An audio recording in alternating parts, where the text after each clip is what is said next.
अस्सलाम वालेकुम स्टूडेंट्स, मोहम्मद लतीफ़ एसएससी आज इस मैथमेटिकल वीडियो के साथ। तो आज से हम रियाजी का आगाज़ अलजबरे से करने जा रहे हैं। बिल्कुल बेस से शुरू करेंगे, कुछ बुनियादी चीज़ें बताऊंगा, फिर उसके बाद कुछ फार्मूला जात हम डिस्कस करेंगे। तो सबसे पहले मैं बात करता हूँ, हमारे पास ये एक रकम है 2x की पावर 3। तो ये हमारे पास एक रकम है 2x raise to the power 3।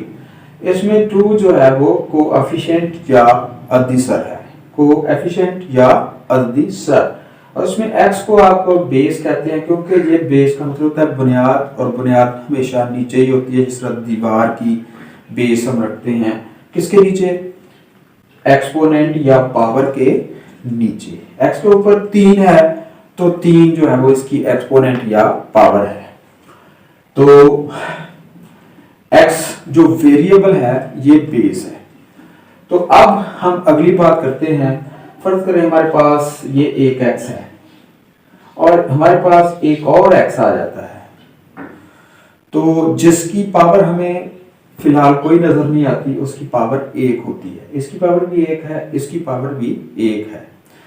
तो फर्ज करें इनको हम प्लस करना चाहते हैं, तो इसके कोएफिशिएंट या अदिसर जो है वो जमा होंगे। ठीक है जी, इसका अदिसर भी 1 है, इसकी पावर भी 1 है, तो इसका अदिसर भी 1 है और पावर भी 1 है। तो प्लस या माइनस में हम अदिसरों को जमा या तफरीक करते हैं। मसलन हम देखते हैं कि दोनों का जवाब क्या होगा। इसका अदिसर 1 है, इसका अदिसर 1 है, 1 और 1 क्या हो जाएंगे 2। ठीक है जी, तो इस तरह यानी भी लिख सकते हैं और ऐसे भी लिख सकते हैं। इसका अदिसर 1 हो गया और इसका अदिसर भी 1 हो गया, और दोनों वेरिएबल या ठीक है मुतगय्यरात में से हम एक ले लेते हैं x। तो एक इसका साथ x, तो इसको बाद में आप लिख सकते हैं 1 और 1 2x या 2x। इसी तरह इसका अदिसर भी 1 है, इसका अदिसर भी 1 है, इसको हम ऐसे लिख लेते हैं और साथ x वेरिएबल चल रहा है। तो ये x 1 और 1 0, ठीक है 0x। तो 0x का मतलब है 0। ठीक है, इसका फाइनल आंसर जो है वो 0 आ जाएगा। तो ये प्लस और माइनस की बात है कि प्लस और माइनस में हम क्या करते हैं, जो अदिसर होते हैं जिसको आप इंग्लिश में कोएफिशिएंट कहते हैं, उनको प्लस या माइनस यानी अदिसरों को प्लस या माइनस किया जाता है। तो अब हम बात करते हैं ज़रब की। ठीक है, तो हमारे पास अब x है और इसको आप मल्टीप्लाई करते हैं x के साथ। तो याद रखने वाली बात यह है कि ज़रब और तकसीम में हम करते क्या हैं कि हमारा तअल्लुक़ यक वक्त अदिसरों के साथ भी होता है और पावर्स के साथ भी होता है, जिसको आप एक्सपोनेंट कहते हैं। तो अब इसकी पावर भी 1 है, इसकी पावर भी 1 है, तो अगर बेस सेम है तो ऊपर पावर इकट्ठी हो जाएंगी। ठीक है, और इसके जो कोएफिशिएंट या अदिसर हैं वो आपस में ज़रब खाएंगे। प्लस माइनस में वो प्लस या माइनस होते थे, जबकि ज़रब और तकसीम में वो क्या होंगे, या तो अदिसर ज़रब खाएंगे ज़रब में और तकसीम में वो तकसीम हो जाएगा। जबकि ताकतें जो है वो ज़रब में जमा होंगी और तकसीम में तफरीक होंगी। ये बिल्कुल देखें, x को x से मल्टीप्लाई किया तो इसका कोएफिशिएंट 1 है, इसका भी 1 है। 1 को 1 से मल्टीप्लाई किया 1 ही आएगा, 1 लिखने की ज़रूरत नहीं है। ठीक है जी, और इसकी पावर्स इसलिए 1 है, इसकी भी 1 है, तो पावर्स आपस में इकट्ठी हो गई, तो इसका फाइनल आंसर जो है वो x की पावर 2 आएगा। तो एक और मिसाल लेते हैं। मतलब मैं लिखता हूँ 2x की 3, इसको मल्टीप्लाई करते हैं 3x की 5, इसको हम जो है वो आपस में ज़रब देते हैं। तो ये अदिसर हैं, इनको आपस में आप मल्टीप्लाई या ज़रब देंगे, 3 2 बार 6, और इसकी पावर जो है वो बेस x की आपस में इकट्ठी होंगी 3 + 5, तो इसका फाइनल आंसर होगा 6x की 8। ठीक है, तो अब हम बात करते हैं तकसीम की। 6x की 4 को तकसीम करना है 3x की 2 पे, तो हम क्या करेंगे? ठीक है जी, आप इसको ऐसे लिख सकते हैं 6x की 4 डिवाइडेड बाय 3x की 2। तो करना क्या है, जो अददी सार होते हैं उनको आप तकसीम करें। मसलन 6 को आप 3 पे तकसीम करेंगे तो 2 आ जाएगा। ठीक है, 3 1 बार 3, 3 2 बार 6। अब ये जो x की 4 और x की 2 जो है ये दोनों वेरिएबल सेम है, तो अब नीचे +2 इसकी अलामत है पावर की, ऊपर जाके -2 हो जाएगी। तो इसका फाइनल आंसर होगा जी 2x की 4 में से 2 2। तो इस तरह करके हम अदिसर और ताकतों की आपस में प्लस माइनस या ज़रब तकसीम करते हैं।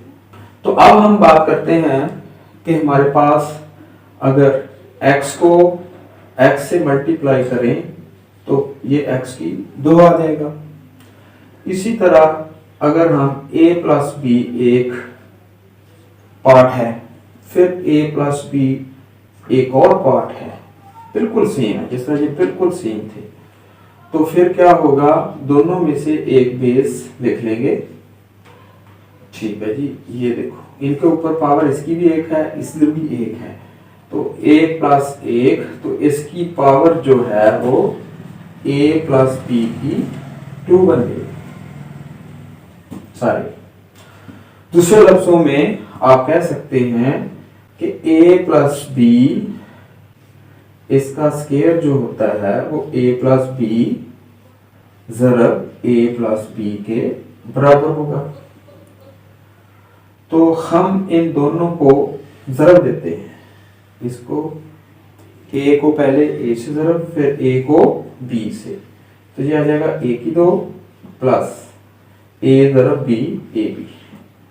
इसी तरह फिर b को a से ज़रब देते हैं, फिर b को b से ज़रब देते हैं, तो ba या ab एक ही बात है। जिस तरह 3 ज़रब 4 12, 4 ज़रब 3 भी 12, और फिर b को b से ज़रब दी b की 2, तो ये आ गया a की 2 प्लस ये b की 2।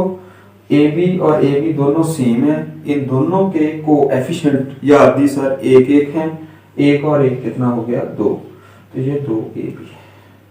तो इसका मतलब a + b का अगर हम स्केयर खोलते हैं तो a की 2 प्लस 2ab प्लस b की 2। और इसी तरह अगर हमारे पास पहला पार्ट a - b हो और इसको आपने मल्टीप्लाई करना हो a - b से भी, तो जिस तरह आप x को x से ज़रब देते हैं, दोनों बेस सेम हैं, तो इनकी पावर्स इकट्ठी हो गई। इसी तरह ये बेस a - b भी सेम है, तो इसके ऊपर भी पावर एक है, इसके ऊपर भी एक है, तो ये a - b सारे की पावर 2 हो जाएगी। तो अब जो है वो इन दोनों को हम मल्टीप्लाई करके देखते हैं कि पहले a को a से, फिर a को b से, तो ये a की 2 प्लस माइनस माइनस ab, इस तरह -b को, ठीक है जी, a से पहले ज़रब देंगे, फिर -b को -b से ज़रब देंगे, तो ये minus plus minus ab minus minus plus b ज़रब b, b की 2। तो इसी तरह जो है वो ये a की 2 प्लस b की 2 -1 ab -1 ab माइनस के 2 ab। तो इसका मतलब ये हुआ कि अगर हम a - b का स्केयर खोलते हैं तो बनता है a की 2 -2ab प्लस b की 2। तो इस तरह ये हमारा दूसरा फार्मूला यानी a माइनस बी का स्क्वायर बराबर a की 2 माइनस 2ab प्लस b की 2 बन गया। इसी तरह अब हम इस तरह करते हैं कि एक जो a प्लस बी ले लेते हैं और दूसरा a माइनस बी ले लेते हैं।